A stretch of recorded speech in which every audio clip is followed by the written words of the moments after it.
Olá, o Estação Cultura está no ar e no programa de hoje vamos conhecer detalhes da exposição Destino dos Objetos, em cartaz na Fundação Vera Chaves Barcelos, tendo uma reportagem sobre a nova mostra da artista Maria Tomazelli e um bate-papo com Caco Coelho sobre o curso Panorama Teatral. E nós começamos com as dicas de leitura do jornalista e escritor Luiz Gil, da Rádio FM Cultura.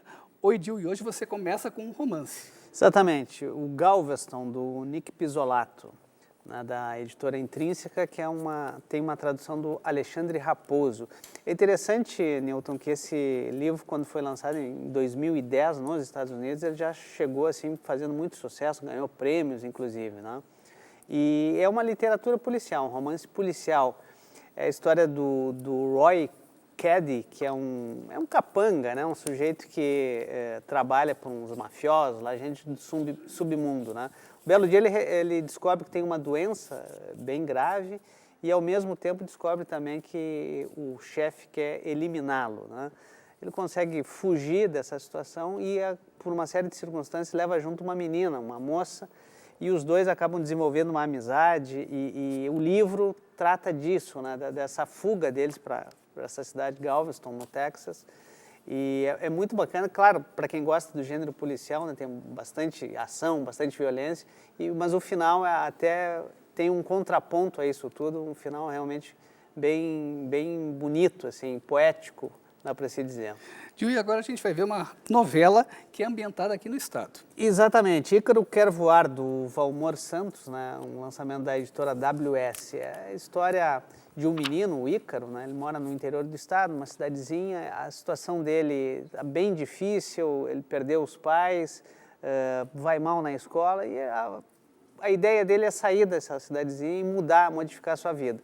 Ocorre que a avó dele também adoece e ele precisa permanecer na cidade e cuidar da avó. O que acontece é que ele começa a conversar com a avó, aí consegue um emprego, fala com o patrão e nessas conversas ele vai vendo que, na verdade, ficar na cidade pode ter sido uma boa oportunidade para ele. O livro fala de uma série de temas que vão interessar também o público adulto: amizade, relacionamentos, doenças também, né, filosofia. Aliás, é um livro, Newton, que está sendo adotado em muitas escolas no interior do estado, né? Talvez por essa variedade de temas, né? O Ícaro Quer Voar, do Valmor Santos. Aliás, Valmor Santos é um dos participantes deste sábado do Tons e Letras na FM Cultura. O programa Tons e Letras, que é apresentado pelo Luiz Gil, acontece sempre aos sábados, 11 horas da manhã, na Rádio FM Cultura 107,7. Gil, muito obrigado pela tua participação. Até segunda-feira que vem. Até lá. Domício. Certo, Newton, nós continuamos falando sobre literatura. Amanhã, na Faculdade de Letras da PUC, acontece uma roda de conversa sobre o tema machismo na literatura. E sobre essa atividade, eu converso agora com as estudantes Isabela Zambuja e Vitória Martinez, que organizam o evento. Sejam bem-vindas. Certo? E vocês, enquanto estudantes de letras, qual essa necessidade de discutir gênero na questão da literatura? Eu acho que, quer dizer, sabe que é muito pertinente, mas eu gostaria de ouvir de vocês, né? Bom, para falar sobre isso, tem a Regina Del Castanho, que ela é professora na UNB, e ela fez um mapeamento das personagens e etc. do romance brasileiro contemporâneo. Então, eu trouxe alguns dados só para mostrar como essa discussão é importante. Quando a gente fala do narrador, 31,7% dos narradores são mulheres. Agora, homens é 68,3%. É uma diferença muito escandalosa. Quando a gente fala de autores mesmo, ou seja, quem escreve o livro, 72,7% são homens, 27,3% são mulheres. Então, quando a gente observa essa discrepância enorme de porcentagens, porque é uma estatística é um número, né, verdadeiro, esse debate de como as mulheres são retratadas na literatura é muito importante, porque não são elas quem escrevem, a voz dela não pertence a elas. Então... E às vezes, muitas vezes os personagens femininos também aparecem, também diz muito também uma questão não tão direta, objetiva, mas subjetivamente também dessas relações também, né? Eu acho que um ponto bem importante, logo que eu entrei na Letras, eu tive uma aula com o Charles Kiefer, que era meu professor, e ele colocou uma vez na aula, a gente entrou nesse mérito de machismo na literatura, E ele falou que enquanto, por exemplo, os caras iam para a guerra e iam, enfim, fazer o trabalho braçal fora de casa e tal, as mulheres ficavam em casa. E elas ficavam elas ficavam absorvendo conhecimento, elas ficavam estudando, elas ficavam absorvendo conhecimento, enfim, de medicamentos, ervas e estudavam. Então, de que forma isso se perdeu? De que as mulheres foram as primeiras realmente a começar a escrever, foram as primeiras a começar a adquirir conhecimento e colocar isso no papel e se expressar, enfim, por meio de palavras. E o que me incomodava muito era como isso se perdeu. Então, acho que o principal objetivo agora é a gente não permitir mais esse apagamento da mulher na literatura. E acho que esse também é o papel da roda, da gente ver, de nunca mais silenciar essas mulheres. E aí, como vai funcionar a roda? Como vai ser o evento em si? Assim? Como é que ele funciona? A gente vai, realmente, é só chegar e a gente vai começar a conversar. A gente começa a conversar sobre alguns romances contemporâneos, sobre como a mulher aparece nesse ou naquele. O que as gurias tiverem para acrescentar também vai ser bem livre, assim, para a gente realmente conversar sobre como nós somos representadas nesse, não só contemporâneo ou brasileiro, clássicos, assim. Vai ser um bate-papo bem livre, inclusivo, tipo, não vai ser só mulheres, vai ser homens também. E acho que também colocar esse papel muito da mulher no romance, assim, como sendo muitas vezes relacionamentos abusivos e a mulher sendo muitas vezes apagada, pouco protagonista nos livros, e também das escritoras, que quase não se vê, assim, por exemplo, o nome de diretório lá da Letras é Manuel Bandeira, porque não pode ser o nome de uma mulher e tal. Bom, vocês também fazem parte do Grupo Marias, é o segundo ciclo, o segundo encontro, a conversa que vocês fazem, né? Então, rapidamente, queria que você falasse um pouco sobre isso e quais são os próximos eventos que vocês têm pela frente. Hein? A primeira roda de conversa foi sobre gênero na educação infantil. O coletivo Maria da PUC de mulheres surgiu com Voz Ativa, inicialmente. Outras gurias, depois de outros coletivos e gurias independentes, começaram a construir. Acho que a gente cresceu mais no que aconteceu lá na PUC, que teve uma polêmica de um professor do direito. E aí a gente fez uma reunião logo em seguida, que reuniu muitas mulheres. Foi lindo, a gente precisou pegar cadeiras em outras salas e tal. Foram, acho que umas 45 gurias e foi nosso ápice, assim. Dali a gente está conseguindo manter um número bom de gurias que estão cada vez conhecendo a gente mais e vendo na gente o apoio dentro da faculdade, porque o ambiente da universidade é muito machista. Bom, lembrando que também vocês têm uma atividade, do qual eu também gostaria de falar, que aí une faculdades, né? Universidades, que vai ser na URGS. Que tu Sim, a gente vai ter uma festa na quarta-feira, Festa Respeito às Minas, é a segunda edição. Vai ser no Campus do Vale, organizado pelo Voz Ativa da PUC e da URGS. A gente vê essa necessidade de fazer no Campus do Vale, porque são muitas denúncias de abuso e machismo no Campus do Vale, mas principalmente ficou mais evidente depois daquele blog, Tio Astolfo. O cara ensinava a estuprar mulheres no Campus do Vale. Então a gente achou pertinente fazer lá. Vai ser na quarta-feira, começar a partir das 7h30. E a gente está organizando grupos de ida e volta para que seja bem seguro para todas as gurias que forem. Certo, gurias, tipo, encerrou nosso tempo, desculpa ser um homem cortando a voz, a fala de uma mulher, mas infelizmente o tempo esgotou, certo? Obrigado pela presença de vocês. Obrigada. Certo? Bom, o assunto agora é fotografia. A imagem e o pensamento crítico sobre ela são temas da exposição Mosaico Fotografia, em cartaz na Casa de Cultura Mário Quintana. Para ela mostra, acontece um ciclo de palestras com assuntos referentes à fotografia contemporânea. O trabalho de 4 fotógrafos e um convidado foi reunido em mais de 50 imagens que compõem um grande painel. Os cliques dessa mosaicografia, diferentes entre si, pretendem estabelecer mais do que uma mostra. Entre setembro e novembro ocorrem 4 palestras sobre o mercado, os caminhos, a curadoria e a tecnologia na imagem contemporânea. Esse conceito surge da nossa vontade de fazer algo novo, né? Fotografia aqui do Rio Grande do Sul, de Porto Alegre. Então nós tínhamos essa ideia de um espaço pequeno, né, reduzido, colocar fotos, muitas fotos. Aqui nós temos 53 fotos. Nós somos 4 fotógrafos, né? E para dar continuidade ao projeto da mosaicografia, a gente sempre convida um quinto fotógrafo, um quinto elemento, como disseram ontem, né? Nesse caso aqui, o nosso convidado é o Bebeto Alves, que também, além de músico, compositor e cantor, né, ele está fotografando já há bastante tempo e tem um trabalho bem considerável. A ideia, além de fazer a exposição, foi justamente discutir a fotografia. Em função disso, a gente escolheu um tema de um ciclo de palestras onde irão vir assim pessoas do Rio, São Paulo, para realmente debater essa questão. Existe uma concepção de design, né? Então eu fiz a estrutura gráfica e dentro dela nós discutimos a colocação das fotos, montando assim um mosaico de fotos. Então as fotos interagem entre si, montando uma unidade.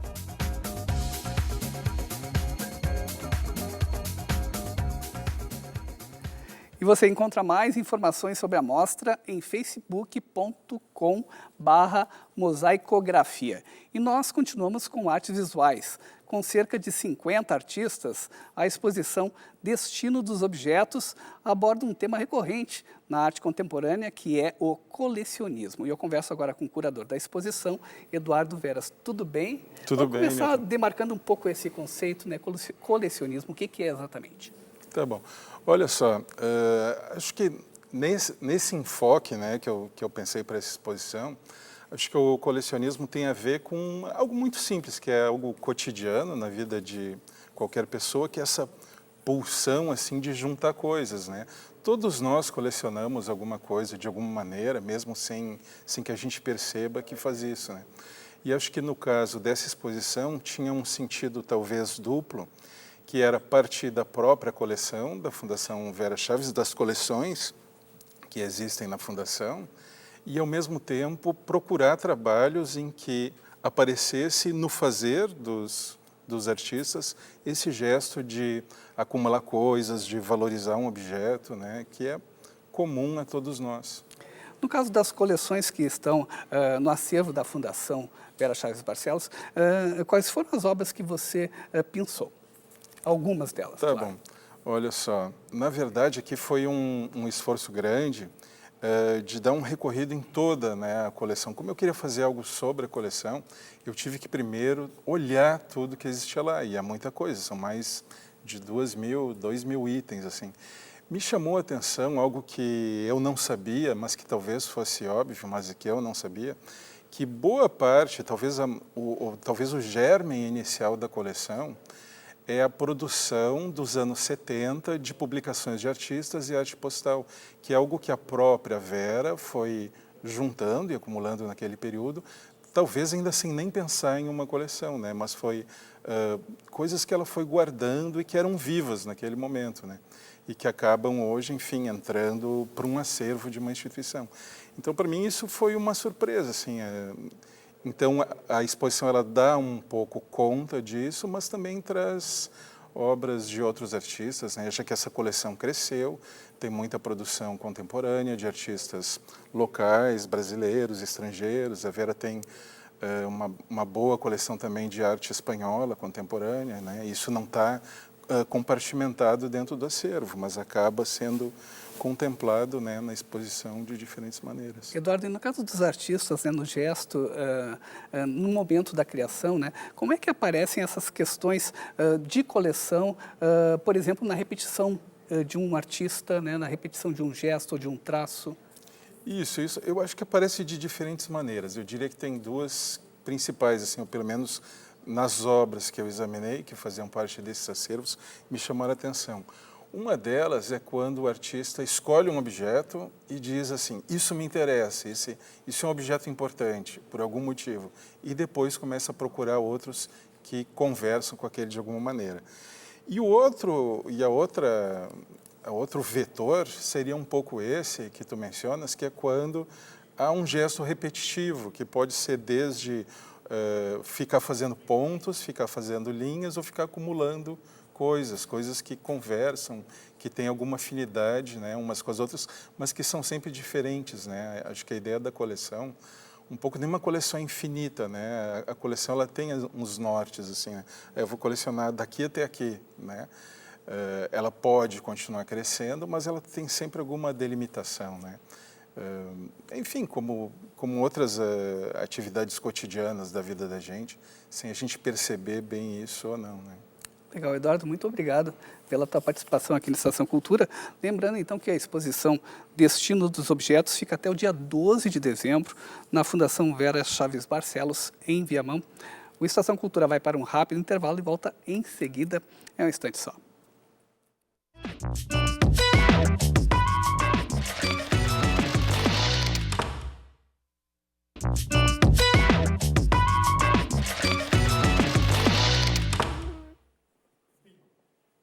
Estação Cultura está de volta com artes visuais. A nova exposição de Maria Tomazelli traça um panorama do percurso da artista plástica que se utiliza de diversos suportes na arte. Jogo de Opostos está em cartaz na Galeria Bolsa de Arte.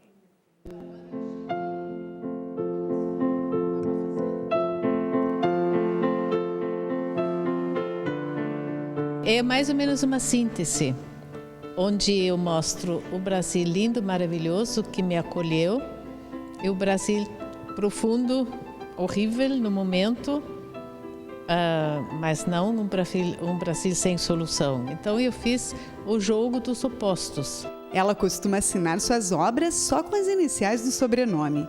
Nascida na Áustria, Maria Tomazelli escolheu há 50 anos o Brasil para viver.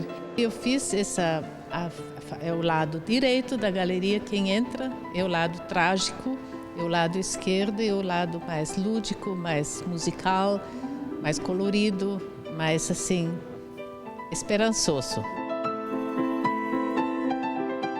Não tem nada planejado. Os meus suportes surgem assim, o que tiver em minha volta. Eu fiz uma grande série agora com caixinhas de leite, cortei a tampa fora, tirei o tampo fora, e fiz uma ponta seca, imprimi na prensa de gravura, como se fosse uma gravura metal. Eu gosto de ter bastante bagunça em minha volta, porque daí, de repente, um dia o olho cai em cima de uma coisa e eu disse, e aí surgem as coisas. Eu sou meio caótica. Eu não sou dessa geração tipo Giacometti, tudo tons terra, beges, cor fundo de garrafa, verde, musgo. Essas coisas não me atraem muito, nunca me atraíram muito. Eu não procuro definir isso, porque eu acho que eu sou uma individualidade. E tem de tudo hoje em dia, graças a Deus, não tem mais correntes em nada. Então, cada um faz o que quer e segue o caminho que escolheu. Eu não procuro me encaixar. Aliás, eu odeio ser encaixada.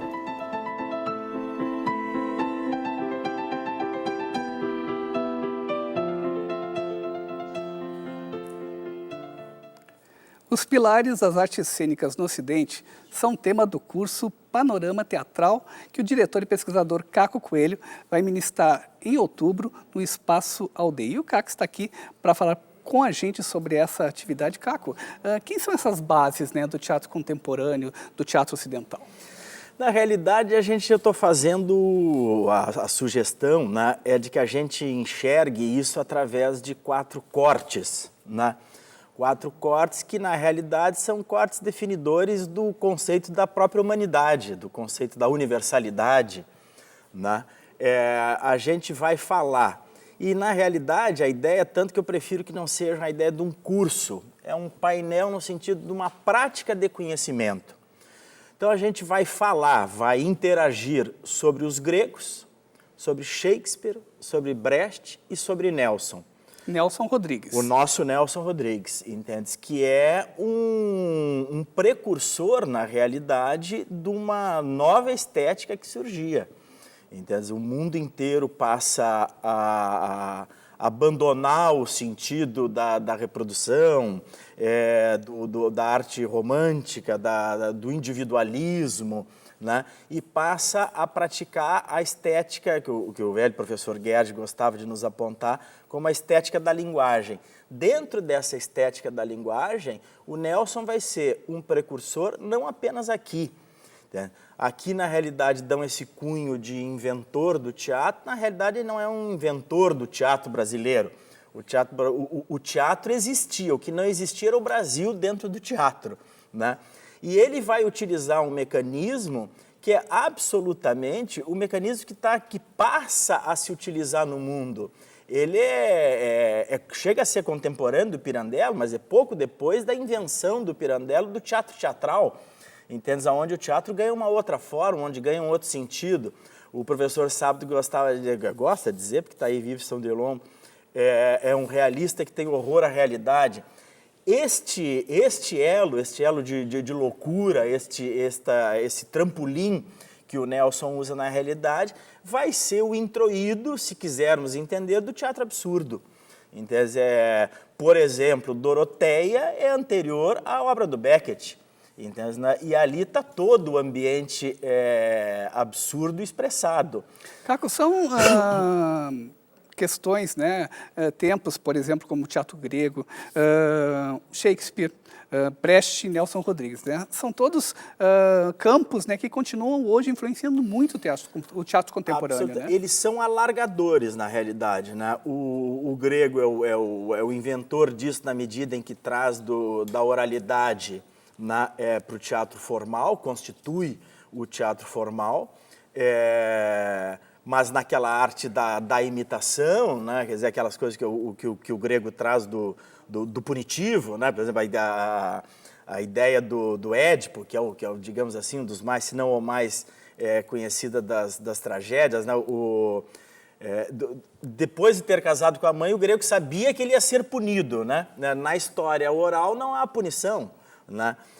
E depois, isto sendo lido novamente, por exemplo, o Pasolini vai ler isso, quando a Jocasta sabe que casou com o filho, ela sai correndo por um campo florido de margaridas, né? Feliz por ter realizado. Ou seja, tira da arte esse peso do compromisso com a realidade que vem vindo através da história do teatro. Mas, mais do que um despejo de qualquer coisa, de conhecimento, a ideia do curso, a ideia do painel, a ideia da oficina, a ideia da prática, é que isto possa se transformar num instrumento de conhecimento. Qualquer pessoa pode participar?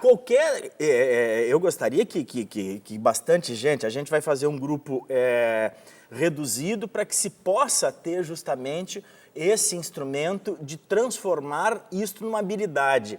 O conhecimento, pura e simplesmente, é um aspecto condicionante, isso não interessa ao ser humano, isso não interessa à arte teatral, isso tem que ser comungado, né? O nosso Humberto Maturana ali que diz isso, não importa o discurso que eu vou fazer, é como que o outro vai receber isso.